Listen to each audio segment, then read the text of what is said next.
guardians of its dignity. The African Charter is not a scroll of ink. It is the breath of our founding fathers and the shield of Africa's human rights. From the Cape to Cairo, let every border bend to justice. Let every nation sign the promise that no voice is silenced, no right is rationed, and no person is left behind. Ratify the dream. Protect the people. Africa, rise for your rights.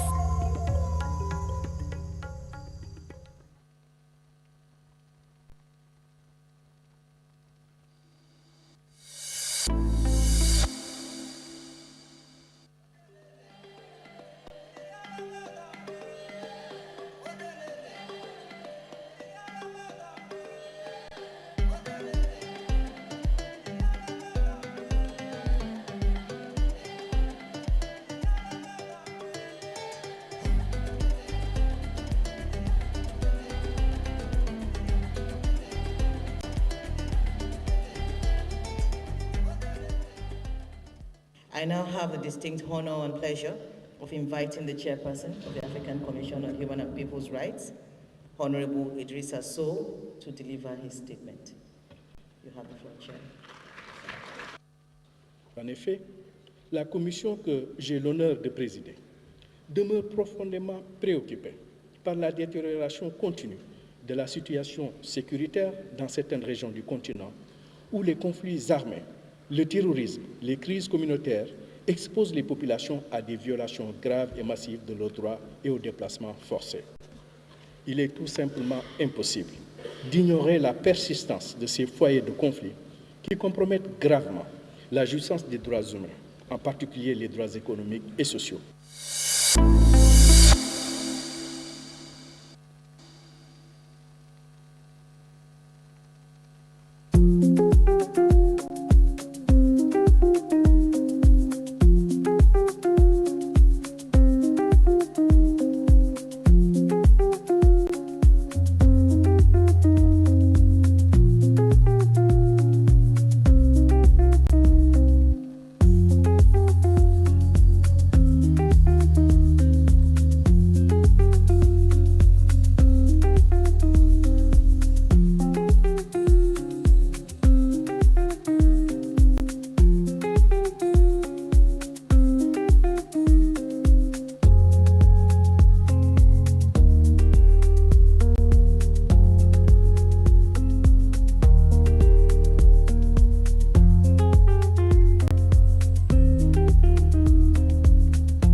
Thank you very much to the police band. Good morning, Excellencies. Good morning, distinguished delegates, distinguished participants. May I kindly request us all to rise as the national anthem of the Republic of the Gambia and the African Union anthem are played in succession. Police band, please.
Thank you all very much. You may be seated.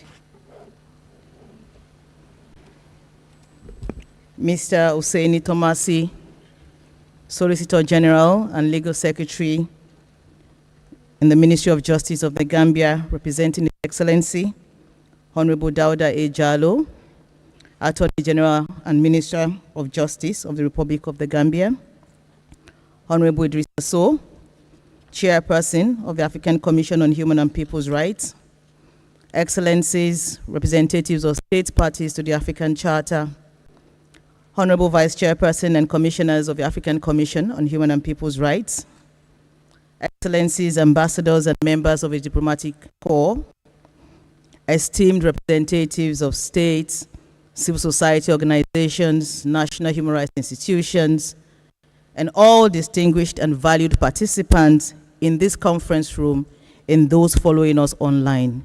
All protocols duly observed. Good morning again from Banjul, the Gambia, the seat of the African Commission on Human and People's Rights. I remain yours sincerely, Abiola Idowu Ojo, Executive Secretary to the African Commission on Human and People's Rights, and I have the honor once again this morning to moderate this event. It is with great honor, sincere gratitude, and a profound sense of duty that I welcome you to this closing ceremony of the 87th Ordinary Session of the African Commission, which has taken place as follows. The virtual private session from 24 April to 4th of May 2026, and the in-person public session from 11 to 20 May 2026. Ahead of the just concluded public proceedings, and as an integral component of the 87th Ordinary Session, The Commission had convened a virtual private session from 24 April to 4 May, during which key documents, strategic priorities, and important institutional matters were thoroughly considered and deliberated upon, and which preparatory engagement provided an important framework for the substantive discussions and collaborative exchanges that we've had in the just concluded public session.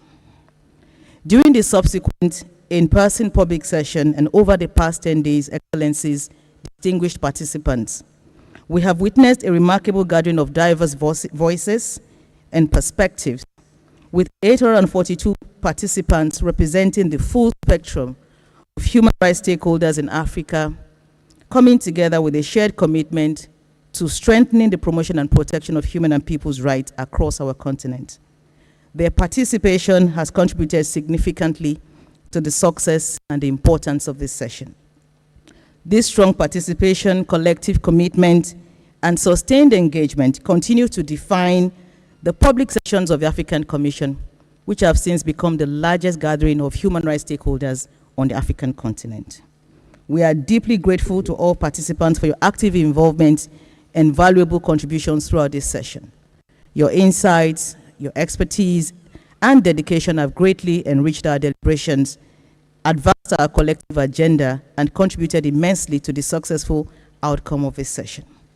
As we come to the end of the 87th Ordinary Session, I have the honor, in my capacity as moderator of this closing ceremony, to introduce our distinguished high-level speakers who will be presenting the key outcomes of the session and also deliver closing remarks on our discussions and our way forward.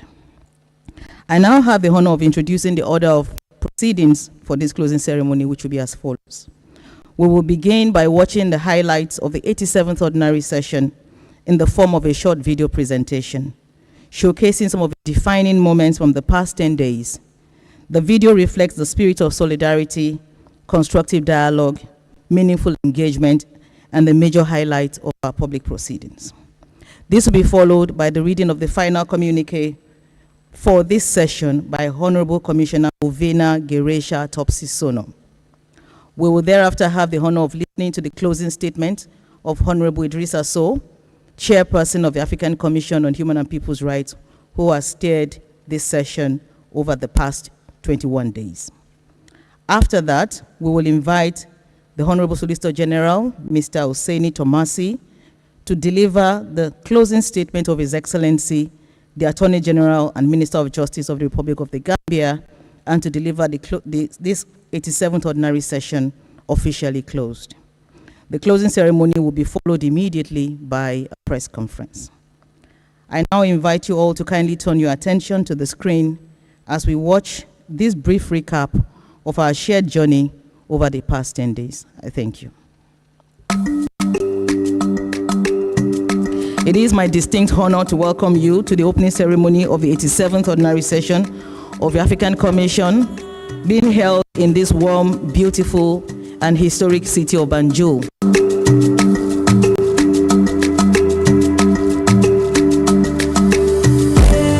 La session que nous ouvrons ce matin revêt une signification particulière, car elle se tient au cours de l'année qui marque le 45e anniversaire de l'adoption de la Charte africaine des droits de l'homme et des peuples, notre instrument de référence, et le 40e anniversaire de son entrée en vigueur.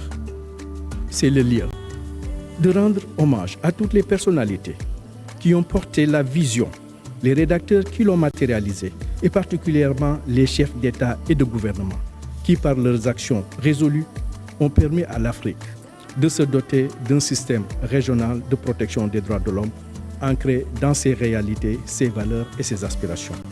The African Union Commission reaffirms its commitment to continue the cooperation and complementarity with the Commission in supporting member states to translate commitments into concrete action for the benefit of our people. We recognize that the silence of the guns in Africa is inextricably linked to the protection of the individuals. Without respect for human rights and accountability, there can be no lasting peace. And without peace, rights remain fragile. Human rights are not abstract principles. Human rights are about whether a child has access to education and safety. Human rights are about whether a woman has control over her body. Human rights are about whether citizens can speak freely, organize peacefully, and trust the very institutions meant to protect them. Peace and security cannot be separated from governance and human rights. Where justice is absent, instability grows. Where exclusion persists, insecurity deepens. And where institutions fail to protect the dignity and rights of citizens, trust is eroded and tensions rise. Je peux vous assurer que la Cour, pour sa part, est disposée à collaborer avec les autres organes et de mener à bien notre mandat commun relatif à la protection des droits de l'homme et des peuples. As Africa embraces technological innovation, we must therefore ensure that emerging technologies remain guided by ethics, inclusion, and the protection of fundamental freedoms. Together we must build a stronger, more responsive and truly inclusive African human rights system that protects children's rights today for a prosperous Africa tomorrow. The spirit of Banjul must travel far beyond these halls. It must reach communities that never sent a delegate to any of our sessions. The legacy of this commission will be measured not by the sophistication of its resolutions, but by the protection it delivers to the ordinary African men, women, and children. May this 87th session be bold in its decisions, honest in its assessments, and precise in its demands. May it strengthen our collective resolve to build an Africa where dignity is not aspirational, but lived. It is my honor to declare the 87th Ordinary Session of the African Commission on Human and People's Rights open.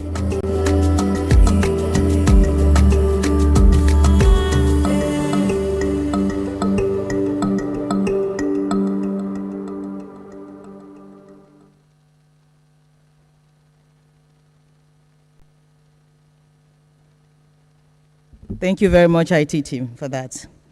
Thank you very much. It is now my honor to welcome on stage Honorable Commissioner Ovena Geresha Topsisono to read the final communique of this 87th Ordinary Session. You have the floor, Commissioner. Thank you very much, STC. Mr. Hussein Tomasi, Solicitor General of the Ministry of Justice of the Republic of Gambia, Excellencies, State Delegates, Honorable Idris Assou, Chairperson of the Commission, Honorable Commissioners, ladies and gentlemen, representatives of NHRIs and civil society organizations, all protocols observed, it is my pleasure and honor to read the final communique of the 87th Ordinary Session of the African Commission on Human and People's Rights.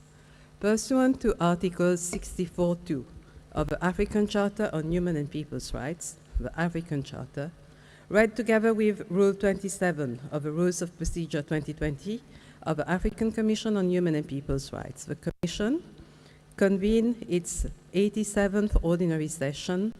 The session began with a private session held virtually from the 24th of April to the 4th of May 2026, followed by an in-person public session from the 11th to 20th of May 2026 in Banjul, the Republic of the Gambia. The Commission also held private deliberations during the in-person public session on the 19th of May 2026 in accordance with its rules of procedure. The following members of the Commission participated in the 87th Ordinary Session: the Honorable Commissioner Idris Assou, Chairperson; the Honorable Commissioner Hatem Esaim, Vice Chairperson; the Honorable Commissioner Solomon Ayele Deso; the Honorable Commissioner Maria Teresa Manuela; the Honorable Commissioner Remy Ngoy Lumbu; the Honorable Commissioner Zakaria Mandenga; the Honorable Commissioner Marie-Louise Abomo; the Honorable Commissioner Janet Ramatulai Salanjay; the Honorable Commissioner Girish Hatopsisonu; the Honorable Commissioner Lita Musimi Ugana; and the Honorable Commissioner Selma Sassi Safea. The Commission was chaired by the Honorable Idris Assou, Chairperson of the African Commission, assisted by the Honorable Commissioner Hatem Esaim, Vice Chairperson.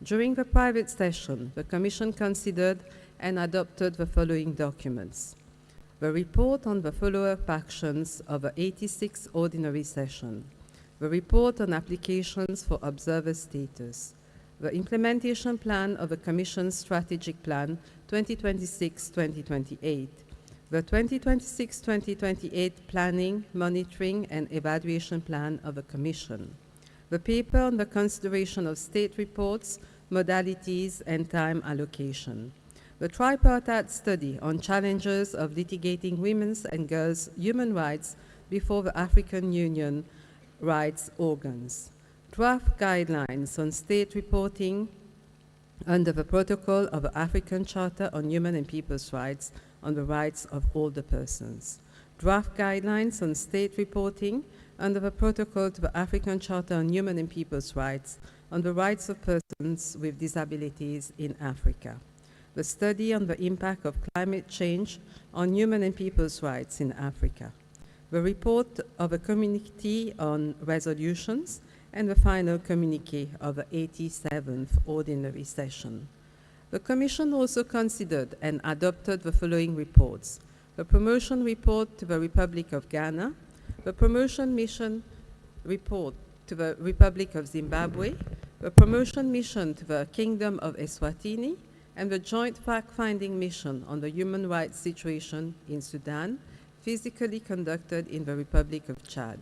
The Commission considered and took note of the following documents: the draft revised standard operating procedures on special mechanisms of the Commission, the draft standard operating procedures on urgent letters of appeal and other interventions of the Commission, the draft standard operating procedures for the development of normative and supplementary instruments and strategic framework on the timing and triggering supplementary instruments, the concept note for the Continental Programme commemorating the 45th anniversary of the African Charter on Human and People's Rights, 2026, and the 40th anniversary of the African Commission on Human and People's Rights, 2027.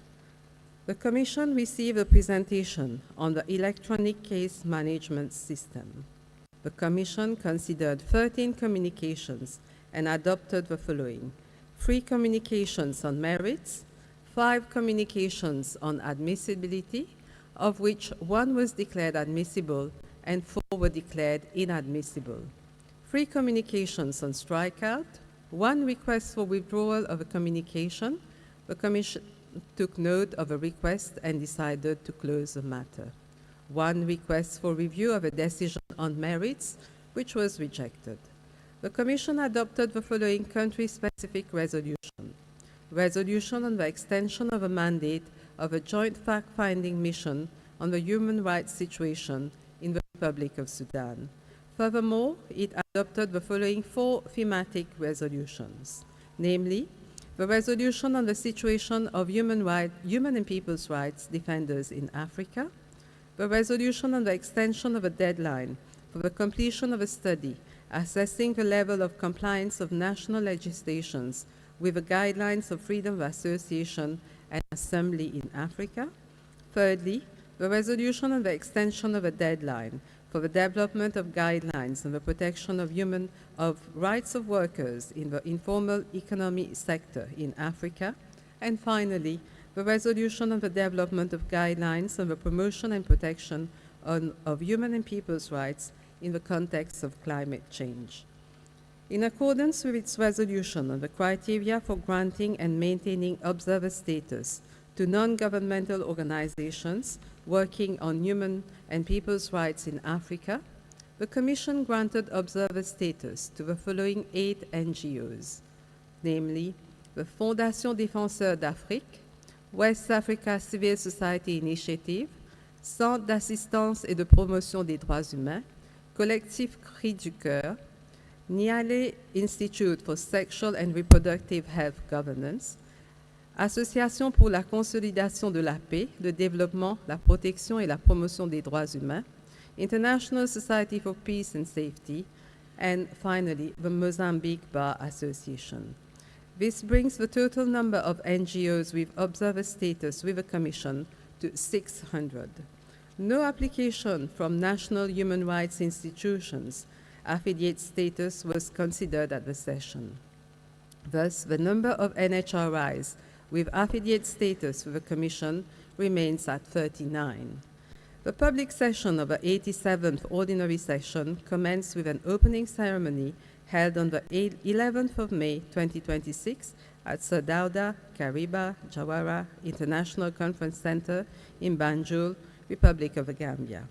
It was officially opened by His Excellency Mr. Dawda Jallow, Attorney General and Minister of Justice of the Republic of the Gambia, and chaired by the Honorable Commissioner Idrissa Sow, Chairperson of the Commission. During the opening ceremony, key statements were delivered by the following persons: Mr. Sadiq Nias, Advisor to the African Center for Democracy and Human Rights Studies on behalf of the NGO Forum Steering Committee; Professor James Nwange Kobila, Chairperson of a network of national human rights institutions on behalf of a network of African national human rights institutions; Her Excellency Ms. Kadja Ollengren, European Union Special Representative for Human Rights; Mr. Marcel Akpobo, Regional Representative of the Office of the United Nations High Commissioner for Human Rights for East Africa to the African Union, representing His Excellency Mr. Volker Turk, United Nations High Commissioner for Human Rights; Honorable Sabrina Gaha, Chairperson of the African Committee of Experts on the Rights and Welfare of the Child; Honorable Justice Blaise Chikaya, President of the African Court on Human and People's Rights; Honorable Dr. Zaneto Agayan Rawlins, Second Vice President representing the Pan-African Parliament; His Excellency Willy Nyangtewe, Permanent Representative of the Republic of Burundi to the African Union, Chairperson of the Permanent Representatives Committee of the African Union and Chairperson of its Subcommittee on Human Rights, Democracy and Governance, on behalf of the policy organs of the African Union and state parties to the African Charter on Human and People's Rights; Honorable Idrissa Sow, Chairperson of the African Commission on Human and People's Rights; His Excellency Ambassador Mohamed El Amin Souef, Chief of Staff, representing His Excellency Mr. Mohamed Ali Yusuf, Chairperson of the African Union Commission; and His Excellency Mr. Dawda Jallow, Attorney General and Minister of Justice of the Republic of Gambia, on behalf of the host country, the Republic of the Gambia.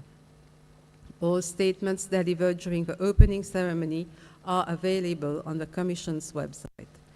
The opening ceremony was followed by the swearing-in of the re-elected members of the Commission, namely Honorable Commissioner Zakaria Mwandenga, Honorable Commissioner Marie-Louise Abomo, and Honorable Commissioner Lita Musimi Ugana. The Commission launched the commemoration of the 45th anniversary of the adoption of the African Charter on Human and People's Rights and the 40th anniversary of its entry into force. A total of 785 delegates took part in the session, including 238 representatives of state parties from 32 countries, 20 representatives of African Union organs, 22 representatives of international and intergovernmental organizations, 51 representatives of NHRIs, 342 representatives of African and international non-governmental organizations, 84 other observers, and 28 representatives of the press and media organizations. The NGO Forum Steering Committee presented the key findings of the NGO Forum organized ahead of the session. Representatives from the following 22 state parties delivered statements on the human rights situation in their respective countries, namely the People's Democratic Republic of Algeria, the Republic of Angola, the Republic of Cameroon, the Republic of Chad, the Republic of Côte d'Ivoire, the Democratic Republic of Congo, the Federal Democratic Republic of Ethiopia, Republic of Equatorial Guinea, State of Eritrea, Kingdom of Eswatini, the Republic of Gambia, the Republic of Kenya, the Kingdom of Lesotho, Republic of Malawi, Islamic Republic of Mauritania, Sahrawi Arab Democratic Republic, the Republic of South Africa, the Republic of Sudan, the United Republic of Tanzania, the Republic of Tunisia, the Republic of Uganda, and the Republic of Zimbabwe. Representatives from 10 NHRIs with affiliate status with the Commission also made statements during the regarding the human rights situations in their respective countries. Representatives of 2 international organizations also made statements on the human rights situation in Africa, namely the United Nations Special Rapporteur on Minority Issues and the representative of the West Africa Regional Office of the International Committee of the Red Cross.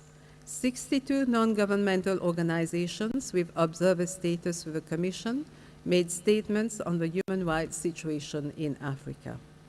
During the session, several panels on various themes were organized with a view to strengthening the promotion and protection of human rights in Africa.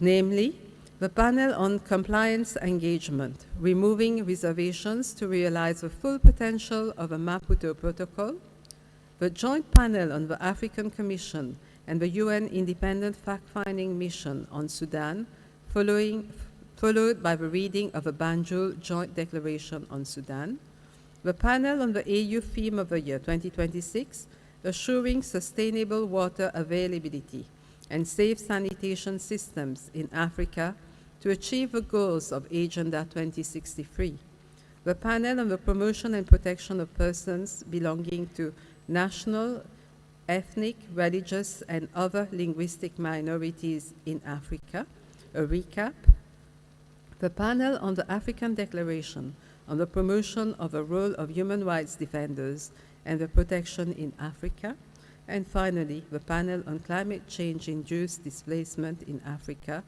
protection challenges and prospects for an African legal framework. The Commission also launched a framework paper on the lifting of reservations to certain provisions of the Maputo Protocol. Additionally, the Commission reviewed the status of its relations and cooperation with NHRIs and NGOs and provided an update on the status of the submission of their activity reports. The Commission also reviewed the status of ratification of treaties under its oversight, as well as the implementation of its decisions and recommendations by state parties. The Commission presented the update on the submission of periodic reports by state parties under Article 62 of the African Charter. In this regard, it noted that 7 countries are up to date, 5 countries are in the review cycle, 10 countries have 1 overdue report, 6 countries have 2 overdue reports, 2 countries have 3 overdue reports, 18 countries have more than 3 overdue reports, and 6 countries have not yet submitted their initial report. Following this, the Commission considered the periodic reports of the following state parties: the combined periodic report of the Sahrawi Arab Democratic Republic, 2013 to 2025, under the African Charter on Human and People's Rights, and the initial report on the protocol to the African Charter on Human and People's Rights on the rights of women in Africa, and the African Union Convention for the protection and assistance of internally displaced persons in Africa, and also the 14th periodic report of the Republic of Kenya on the African Charter on Human and People's Rights, and the 2nd report on the protocol to the African Charter on Human and People's Rights on the rights of women in Africa. Members of the Commission presented their intersession reports highlighting activities carried out in their capacities as commissioners, country rapporteurs, and mandate holders under special mechanisms. The presentation of these reports prompted interventions and responses from state delegates, NHRIs, and NGO representatives. Finally, the Commission decided to hold its 88th private ordinary session virtually from the 17th to 31st of July 2026.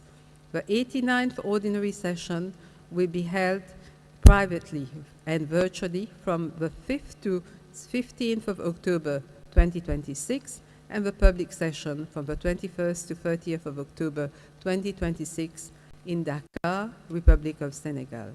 The Commission wishes to express its sincere gratitude to the state parties, international organizations, NHRIs, NGOs, and all stakeholders who participated in the ordinary session.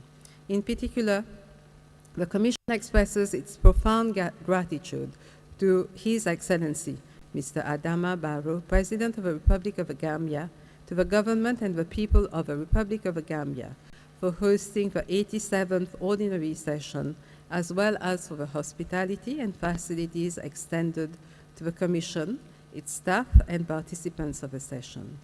The closing ceremony of the 87th ordinary session took place on the 20th of May 2026, that is today. Thank you.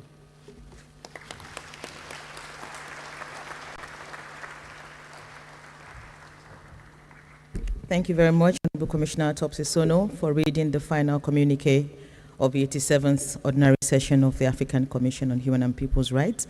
And I'll have the honor of calling on the Honorable Chairperson of the African Commission, Honorable Commissioner Idrissa Sow, to read his closing statement for this 87th Ordinary Session. You have the floor, Chair.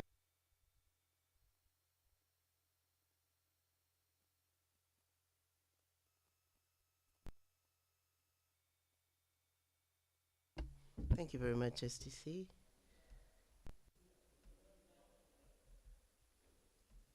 Your Excellencies, His Excellency, Mr. Abukasi, representing the Minister of Justice of the Gambia, His Excellency, Mr. Jallo, Your Excellency, Vice Chairperson, Vice President of Equatorial Guinea, distinguished delegates, ladies and gentlemen representing state parties, ladies and gentlemen representing international organizations,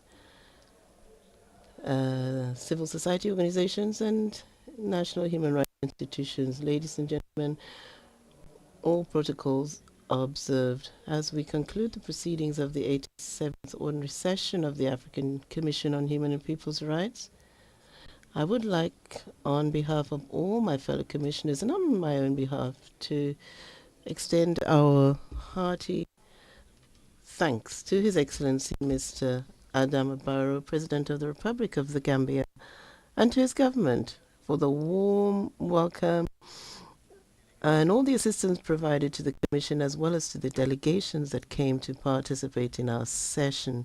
And during this session, as customary, the Commission conducted, together with all the stakeholders, an in-depth review of the human and people's rights situation on our continent.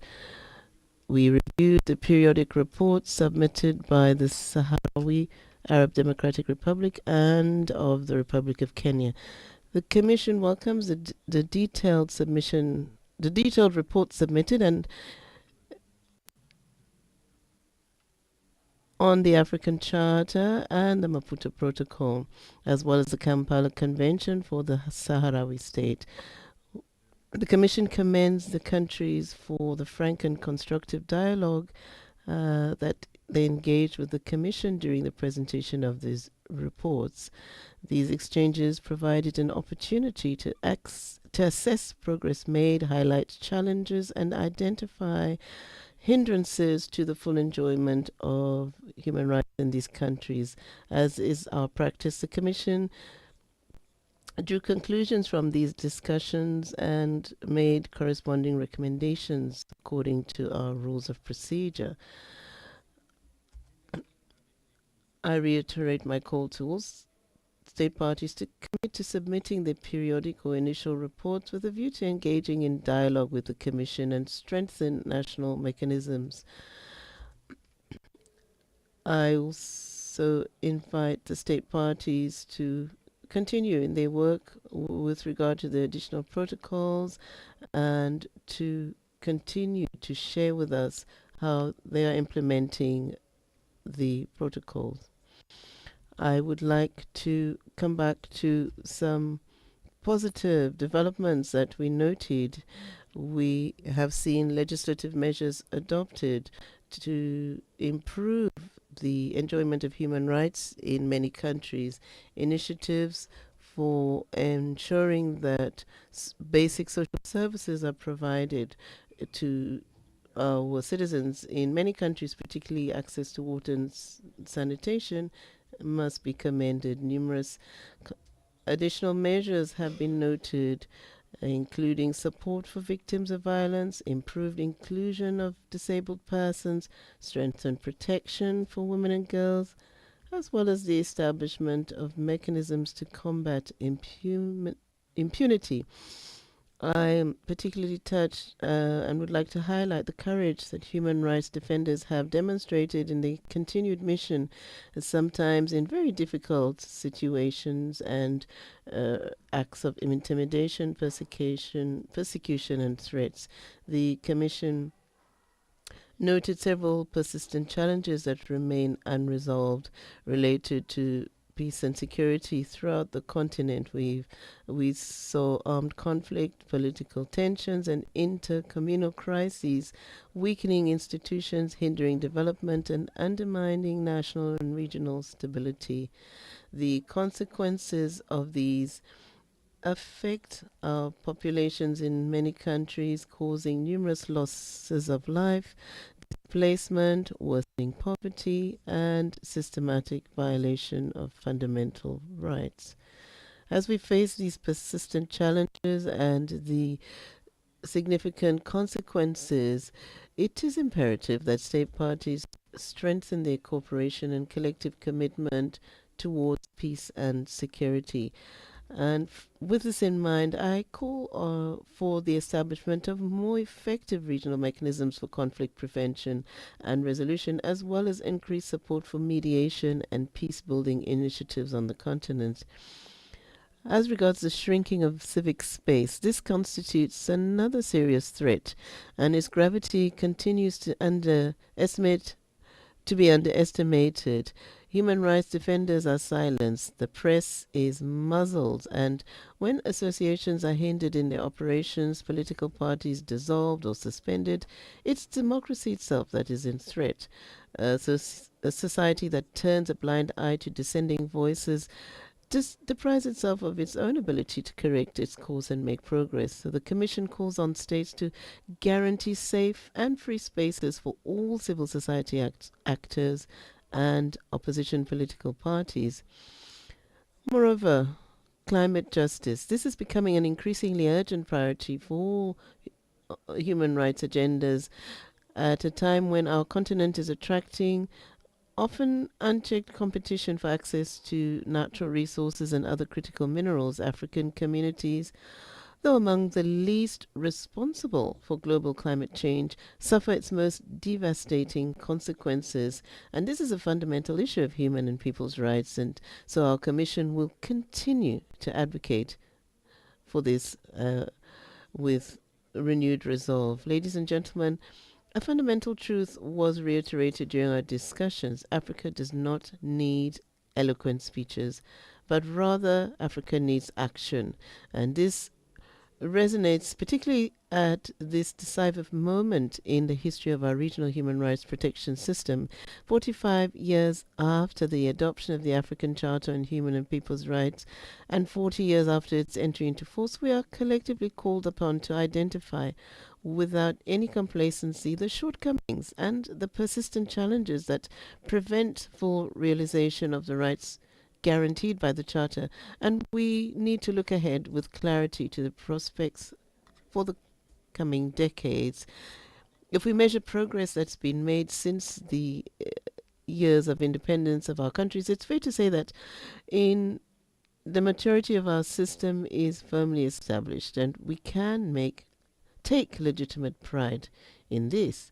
However, over time, the Commission has progressively developed a substantial body of case law, adopted general observations and guiding principles, established special mechanisms that have become indispensable and forged channels of dialogue with states, national human rights institutions, and civil society organizations, which, as everyone knows, are essential links in the chain. These achievements are not insignificant. They are the result of the tireless work of generations of commissioners, experts, legal professionals, activists, and victims who believed in the power of law as an instrument for the emancipation of peoples. However, the maturity of a system is not measured only by its legal text or the architecture of its institutions. It's also judged by the effectiveness of the protection that it guarantees to all stakeholders. The Commission reiterates that the promotion and protection of human rights requires continued dialogue as well as the political will of our leaders to adopt and implement national plans, policies, and programs. The Commission reaffirms its commitment to supporting state parties, in particular by intensifying dialogue on the effective implementation of our obligations. I would like to express my gratitude to all the states that in their oral statements invited the Commission to undertake promotional missions to their countries, and will take this into account. We call on them to formalize this commitment by sending official written invitations, and we'd like to express appreciation to the states that have expressed their willingness to host sessions of the Commission. I wish to express my gratitude to the representatives of the state parties whose steadfast commitment alongside the Commission has greatly contributed to the success of our work.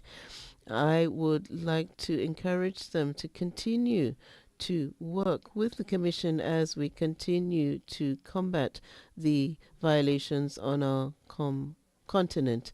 We would also like to acknowledge our technical partners as well as regional, international, intergovernmental organizations that support us tirelessly.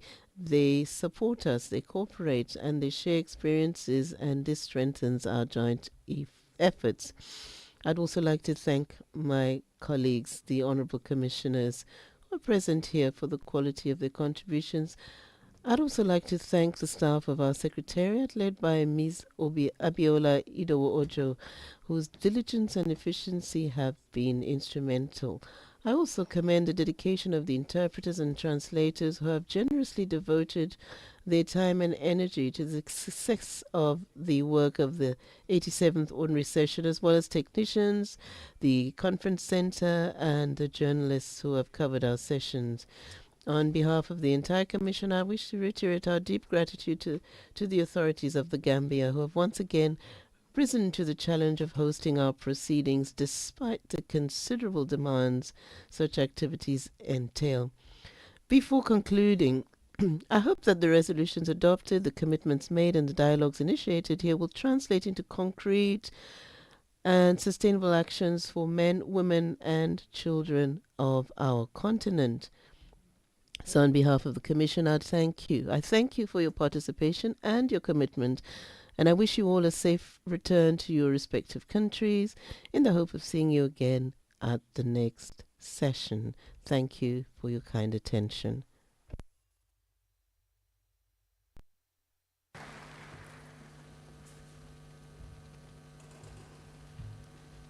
Thank you very much, Honorable Chairperson, for your closing statement and for your leadership throughout this session. It is now my honor, as we come to the final moment of the ceremony, to invite the Honorable Solicitor General, Mr. Hussaini Tomasi, to deliver the closing statement of His Excellency Honorable Dauda Ejalo, Attorney General and Minister of Justice of the Republic of the Gambia, and to formally declare the 87th Ordinary Session of the Commission officially closed. You have the floor, sir.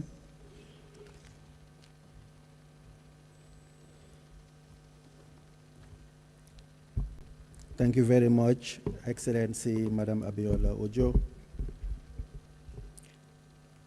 Excellency Chairperson of the African Commission on Human and People's Rights, His Excellency Idrissa Sow, Honorable Commissioners of the African Commission, Excellencies, distinguished delegates, members of the Diplomatic Corps, honorable justices of the Superior Courts of the Republic of the Gambia, representatives of national human rights institutions and civil society organizations, members of the media, excellencies, distinguished ladies and gentlemen.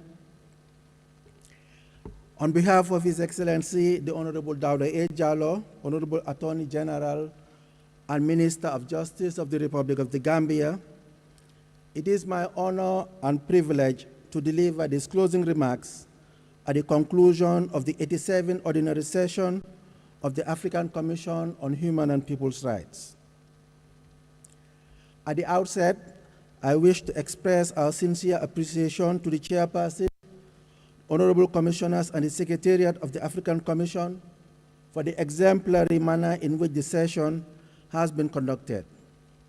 Your unwavering commitment and dedication to the promotion and protection of human and people's rights across our continent remains both commendable and inspiring. This session has once again reaffirmed the enduring value of dialogue, cooperation, and collective responsibility in confronting the complex human rights challenges facing Africa today. Your rich deliberations, exchanges, and recommendations over the past days have reflected our shared aspiration for a peaceful, democratic, and prosperous Africa, an Africa grounded in human dignity, justice, equality, and the rule of law. Throughout this session, we have had important reports, testimonies, and interventions that highlight both the progress achieved and the challenges that persist. We commend the efforts of state parties in strengthening legal and institutional frameworks aimed at protecting fundamental rights and freedoms, including measures to combat violence against women and children, enhance access to justice, and promote accountability. These efforts are tangible demonstrations of our collective obligation to give practical effect to the rights and principles enshrined in the African Charter.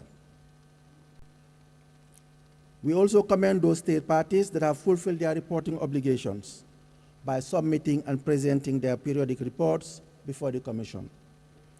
Such engagements reflect a strong commitment to transparency, accountability, and constructive dialogue within the African human rights system. Reporting is not merely a procedural act. It is an essential mechanism for self-assessment, peer learning, and institutional strengthening. It enables state parties to showcase achievements, identify challenges, and benefit from recommendations aimed at improving the protection and enjoyment of human rights for all. In this regard, we encourage all state parties that are yet to submit their reports to do so in a timely manner. Regular reporting strengthens both the credibility and effectiveness of the African human rights system and reinforces our shared commitments under the African Union framework. Excellencies, distinguished ladies and gentlemen, today, the global human rights order established in the aftermath of the Second World War faces increasing strain. Armed conflicts, insecurity, and humanitarian crises in different parts of the world continue to inflict immense suffering on civilian populations and place significant pressure on international institutions, norms. In the face of these challenges, Africa must continue to stand firm as a continent where the values of human dignity, solidarity, justice, and mutual respect remain deeply rooted within our traditions, our institutions, and the African Charter. The discussions during this session have further reminded us that the challenges confronting one state can no longer be viewed in isolation. In our interconnected world, instability, insecurity, unconstitutional changes of government, violent conflict, terrorism, human trafficking, irregular migration, and humanitarian crisis within one country can quickly transcend borders and affect neighboring states and the wider region.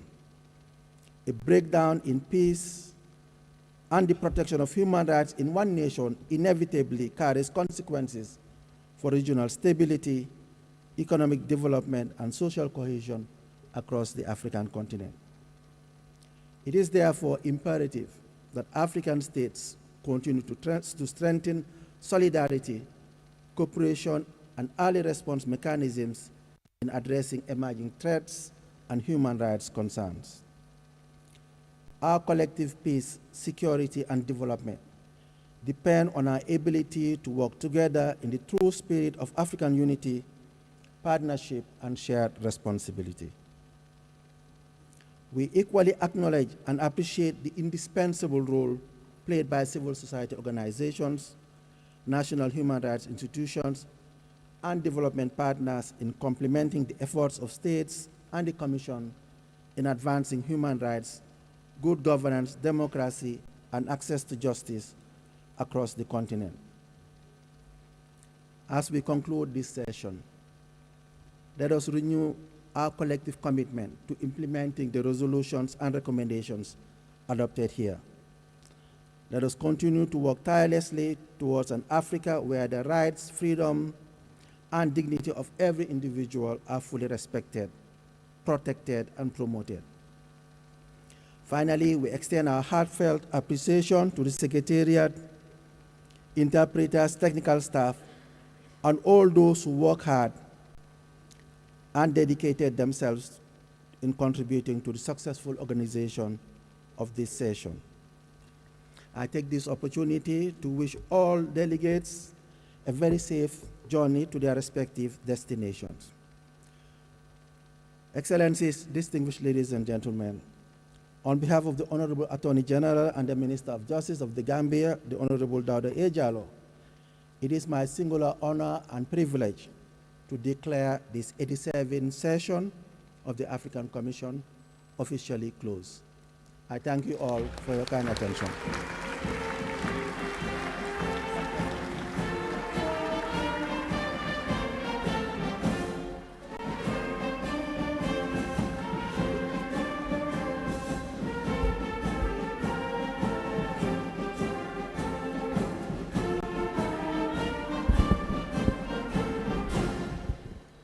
Thank you very much, Honorable Solicitor General, for delivering the closing statement of the host government and declaring the 87th ordinary session of the Commission officially closed. And we want to thank you also very much for your support towards the hosting of this session and your support in general to the African Commission through its Secretariat. We're grateful, Honorable Solicitor General. Excellencies, distinguished delegates, distinguished participants, ladies and gentlemen, this brings us to the end of the closing ceremony and the end of the 87th ordinary session of the African Commission on Human and People's Rights.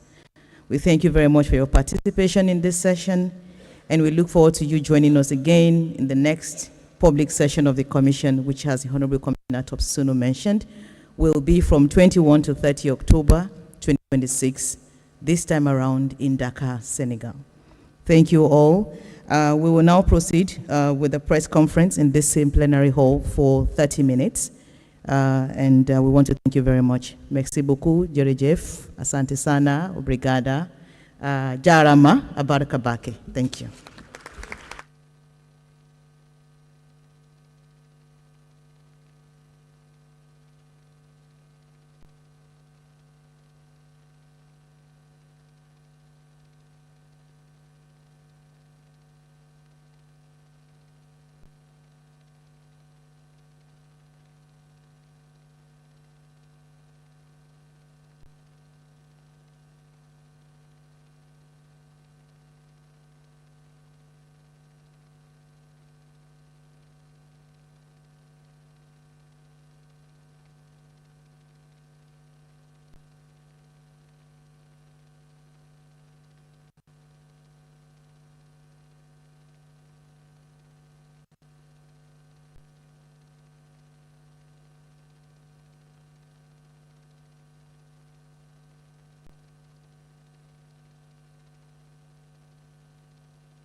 Okay. Just one announcement. Could I please ask that members of the media organize themselves? The chair will take a few questions as he will be leaving immediately. Members of the media? Okay.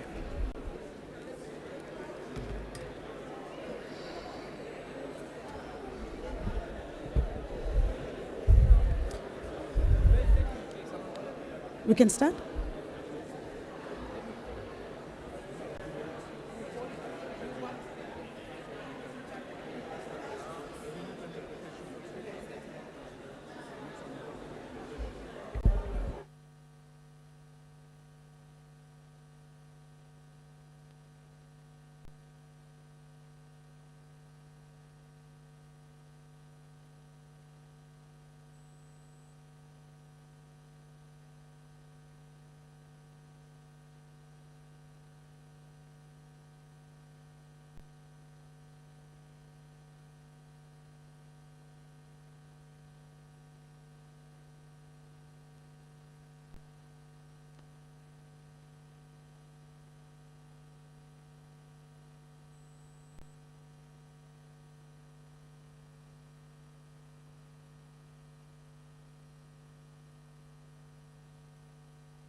Could I kindly request all members of the media to move to the front and find a seat where there's a microphone, and alternatively, you can use the podium for your questions.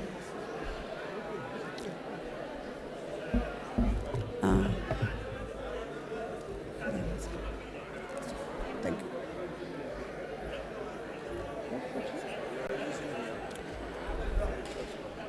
Sorry?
Ladies and gentlemen, I've been asked to inform you that tea and coffee will be served after the press conference, same venues as the other days.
Greetings to members of the media, our fourth estate. Thank you for joining us for this closing ceremony press conference. We have the honor of having our Honorable Chair Idrissa Sow join us for a few moments to engage with the members of the media.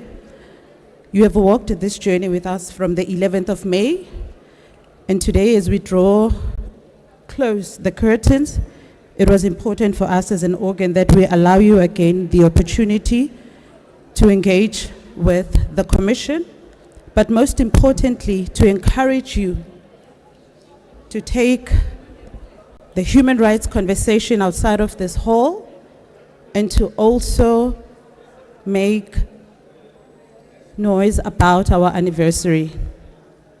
For this press conference, I would like us to proceed in this fashion. Kindly introduce yourself, the media house that you're representing, before proceeding to ask the question. I will take 2 rounds of questions because the chair has to rush to the airport. So I would encourage you to take this opportunity. I'll take the first round of questions. Patience, you have the floor. Could I please ask that we afford the press conference some space? Members of Patience, you have the floor.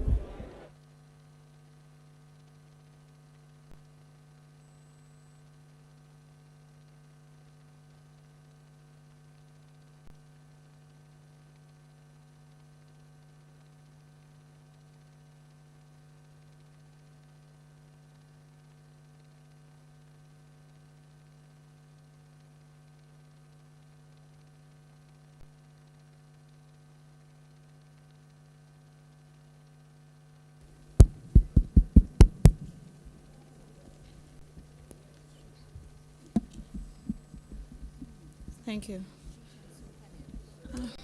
Good morning. My name is Patience Mamalum. I'm from the Gambia Journal. So my question goes to the chairperson, Mr. Sow. The African Commission has repeatedly raised concerns about attacks on journalists, shrinking civic space, and repression disguised as regulation.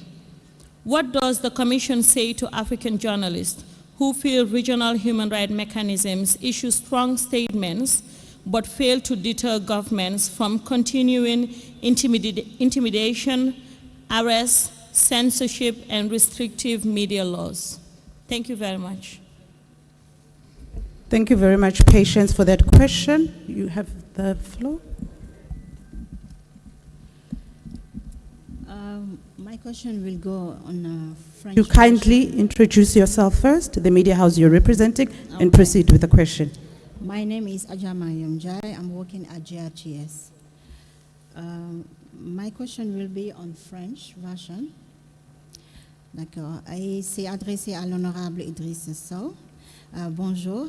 Alors, ma question se base sur le Soudan. Honorable. A joint declaration on Sudan was adopted in Banjul with the UN missions during this session. What are the next concrete stages that the Commission is going to take to transform this statement into action, real protection on the ground vis-a-vis massive violations of human rights on the ground?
Thank you.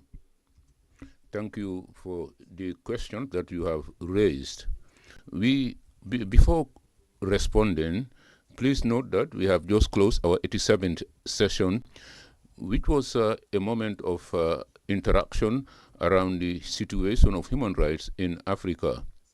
Those who participated in these sessions have seen that we have considered reports, state reports, two states rather, made presentation here with respect to measures at the national level to give effect to the rights enshrined in the African Charter on Human and People's Rights. We have also received a lot of statements on the part of member states, NHRIs, National Human Rights Institutions, and civil society organizations.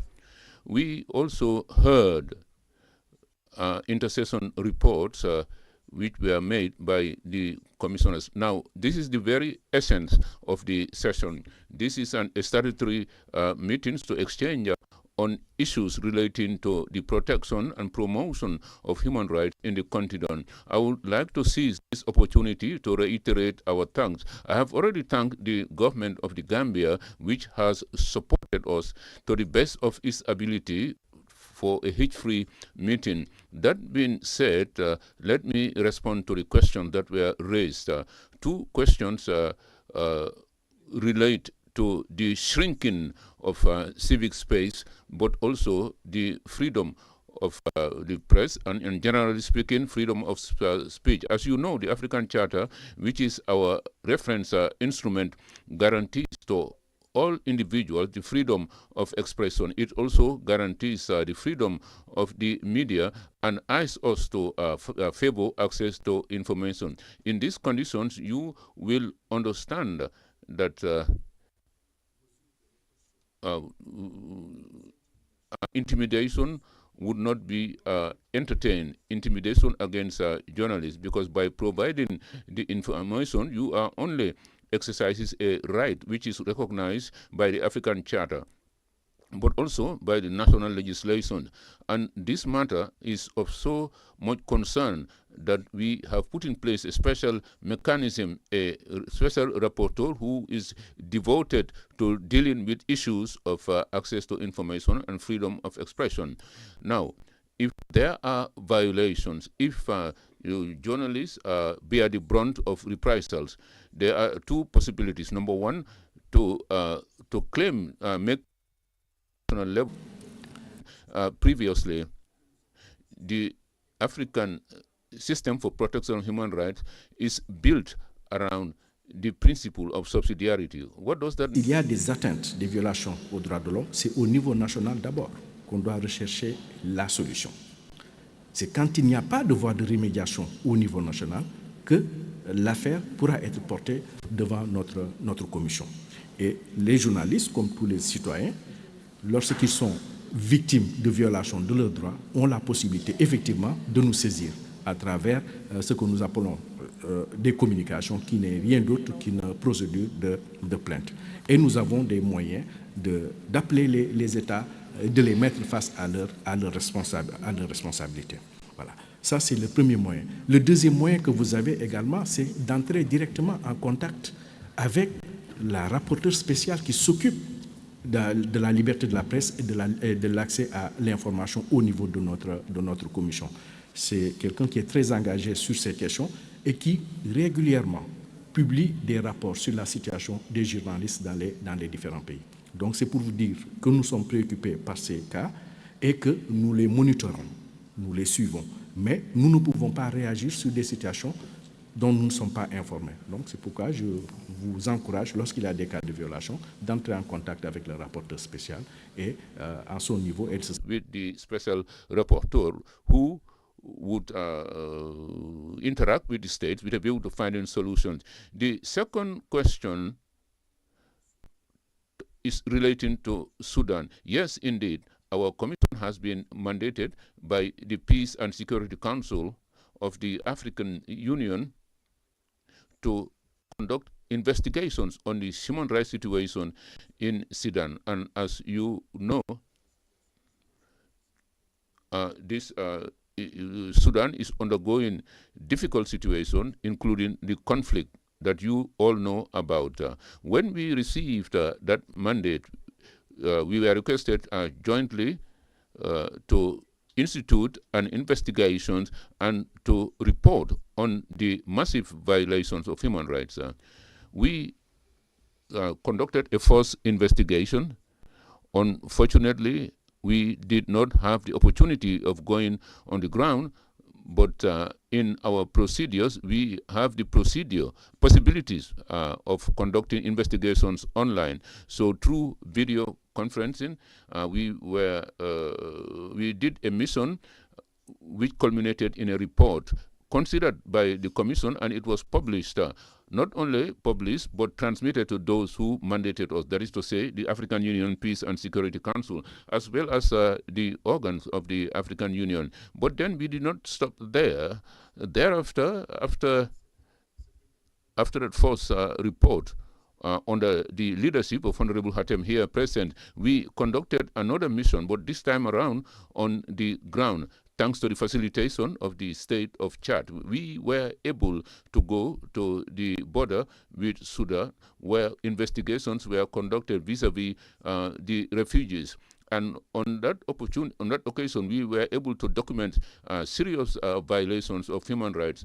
And all this was contained in a report which was considered yesterday by our commission and which was approved.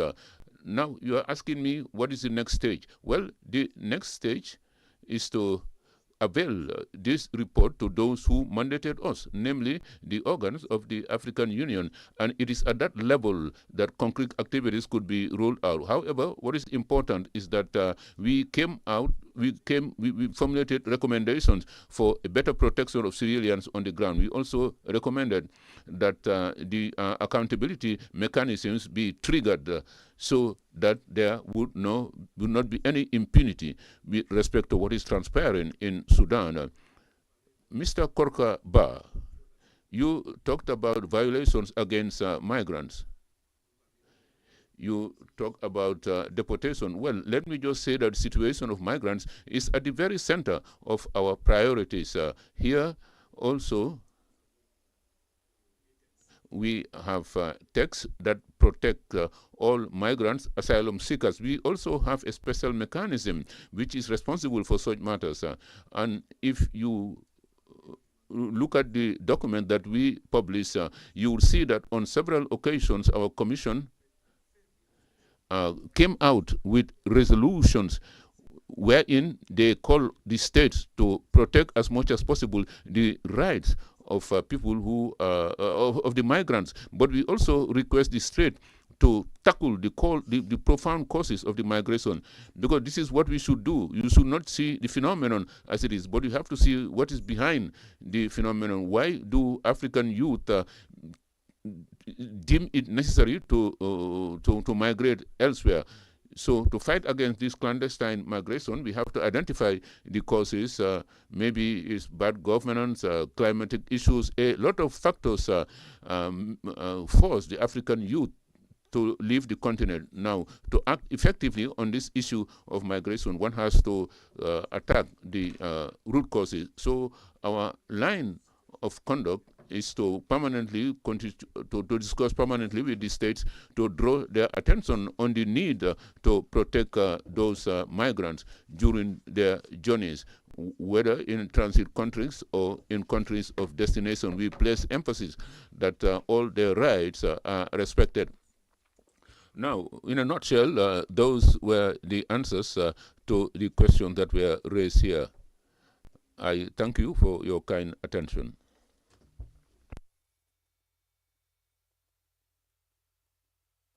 Questions, and then the chair has to make his way to the airport. Only two.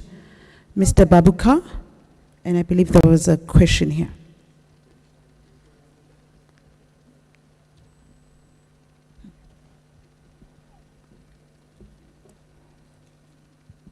Hello.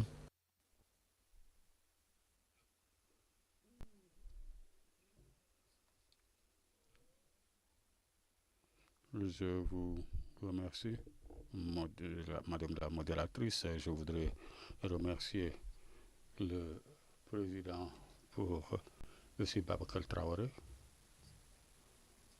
Je suis heureux que vous ayez mentionné les institutions nationales en Gambie comme dans d'autres pays Parce que quand il y a un problème, il faudrait que la solution initiale vienne du pays. Mais ici, je suis un peu préoccupé. Nous sommes assez fatigués de ces législations occidentales et il y a beaucoup de lois qui sont censées protéger le droit des populations, mais si nous regardons les organisations qui sont ici, est-ce que vous pensez pas qu'on devrait se pencher aussi sur la charia qui pourrait nous aider? J'ai un cas que j'ai... I was trying to take a picture some time ago, and my camera was destroyed by the alleged people, which are currently going on to court. And still nothing has happened. I went to the National Institution of Human Rights. I reported the case. They, in fact, interviewed me. Until now, nothing has happened. So this is why I say now, what is happening to the Western law? Couldn't you apply the Syrian law? Probably it could help.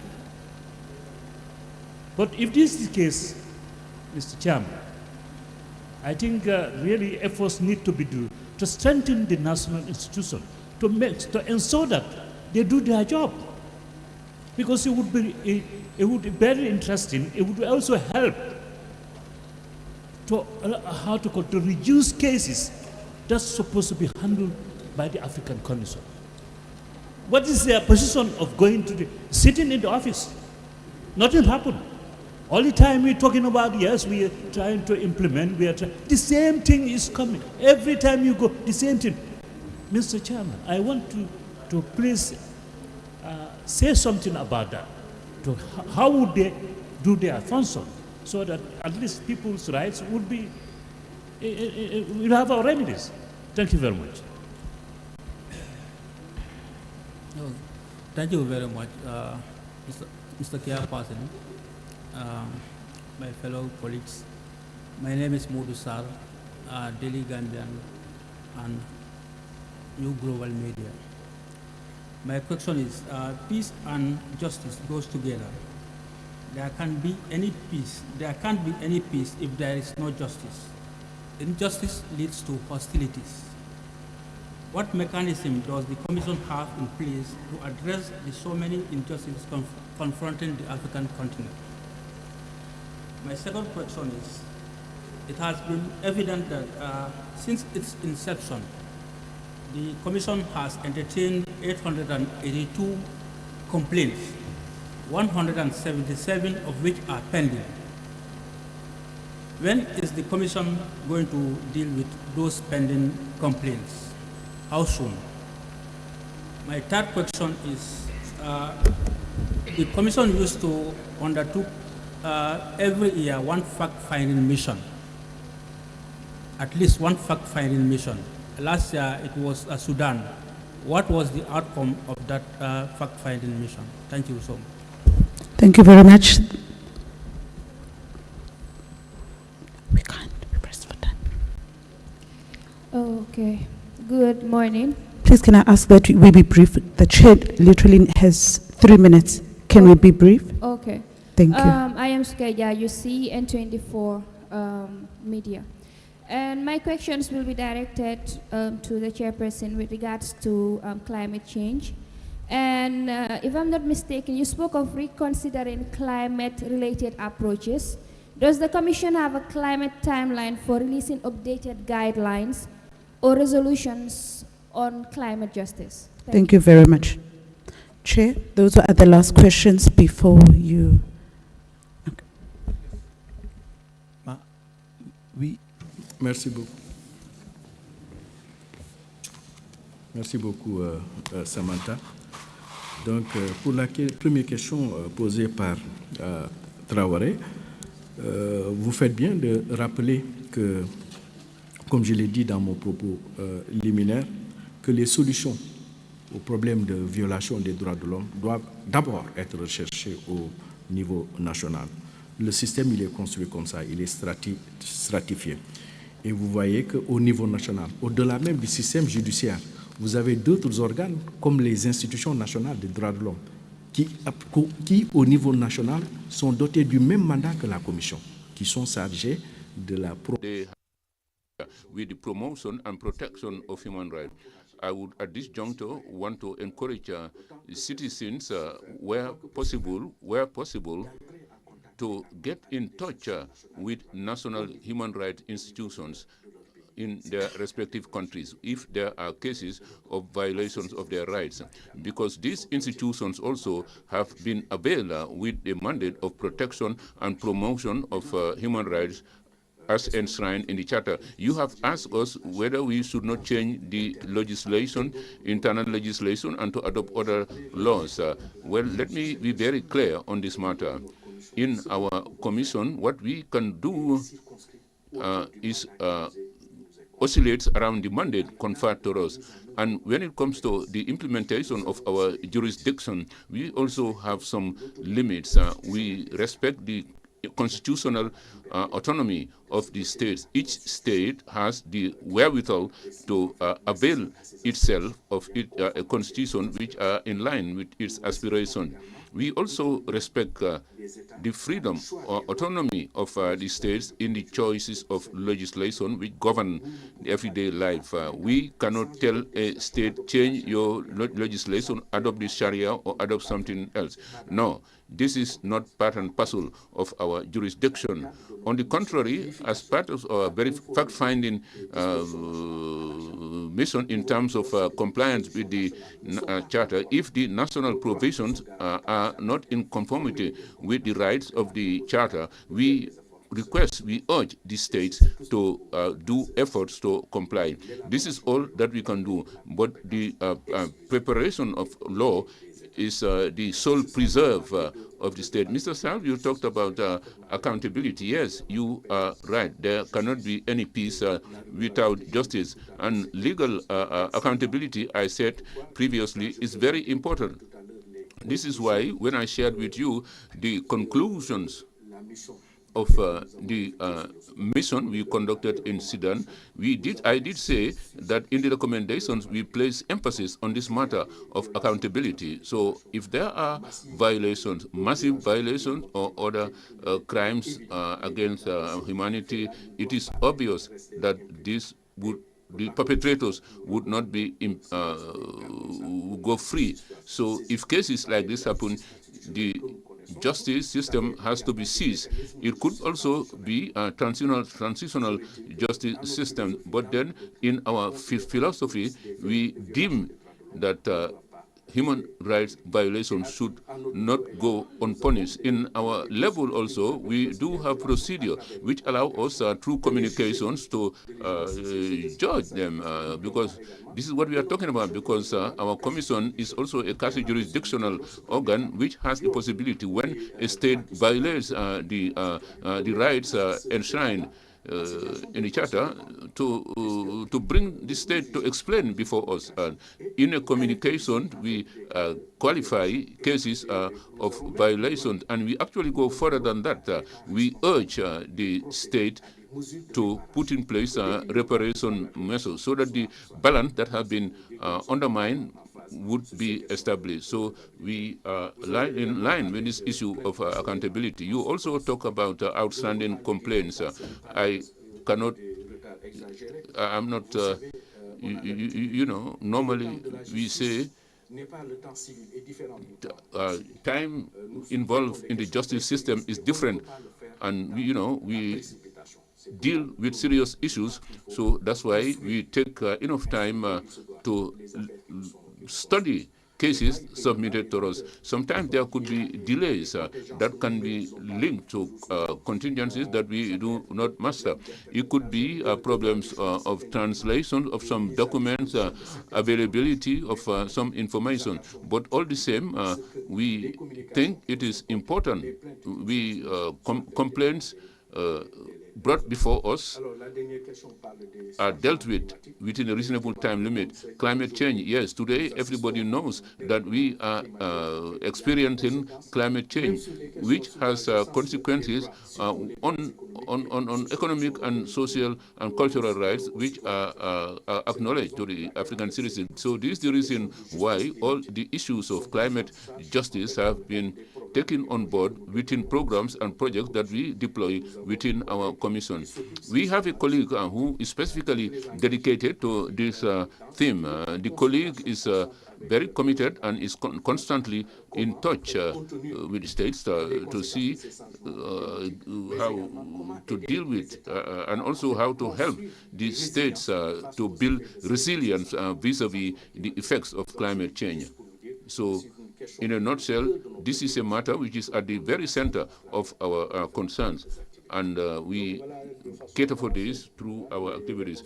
Madam, those were the responses to the question that were... Madam, sorry, I think maybe... Hold on. Non, il faut, je dois y aller, sinon je risque de rater mon vol. Franchement, on ne peut pas aller plus loin que ça. Merci.